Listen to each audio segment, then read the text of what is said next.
UP BJP सांसदों की उड़ी नींद, 20 सांसदों का टिकट संकट में।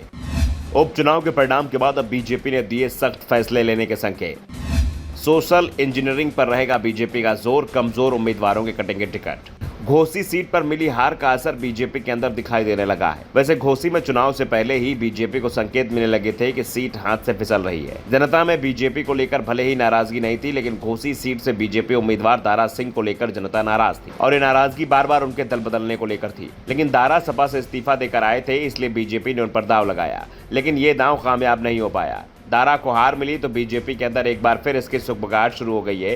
क्या सिर्फ नाम के आधार पर ही चुनाव जीता जा सकेगा? वैसे भी बीजेपी इस बात के संकेत तो पहले ही दे रही थी, कम से कम 25% सांसदों के टिकट काटे जाएंगे। और उपचुनाव के परिणामों ने बता भी दिया है कि अगर सख्त फैसले नहीं लिए गए तो 2019 में मिली सीटों की संख्या कम भी हो सकती है।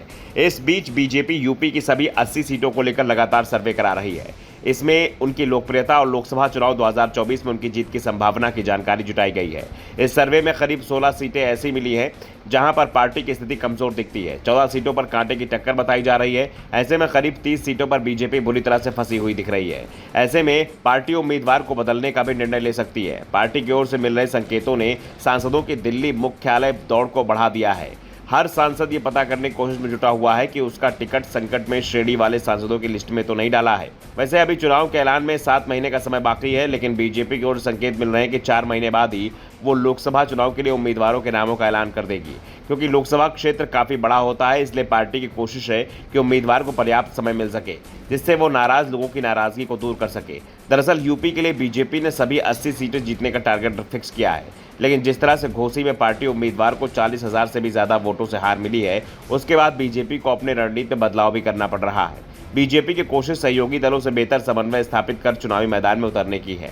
लोकसभा चुनाव से पहले एनडीए के सहयोगियों के बीच में किसी प्रकार की खींचतान करना होना और इस बार सकारात्मक संदेश दिया जा रहा है। यूपी के साथ ही देश में दूसरे राज्यों में भी गठबंधन को विस्तार देने की कोशिश हो रही है, लेकिन पार्टी का सबसे ज्यादा फोकस यूपी पर लगा हुआ है।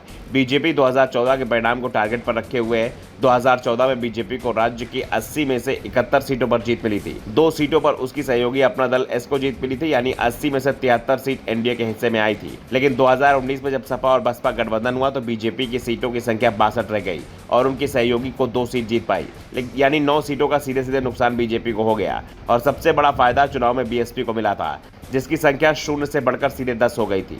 2024 के लोकसभा चुनाव के लिए बीजेपी ने यूपी की हारी हुई सीटों को रेड जोन में रखा है। साथ ही जिन सीटों पर सांसदों का परफॉर्मेंस खराब है उसे भी रेड जोन में रखते हुए तैयारियां चल रही हैं। इन सीटों की संख्या 30 के करीब बताई गई है और इन्हीं सीटों पर पार्टी सबसे पहले उम्मीदवारों के नामों का ऐलान करेगी। दावा किया जा रहा है कि बीजेपी की जो पहली लिस्ट आएगी उसमें सबसे ज्यादा फोकस रेड जोन वाली सीटों पर ही किया जाएगा। Bureau report, the such India.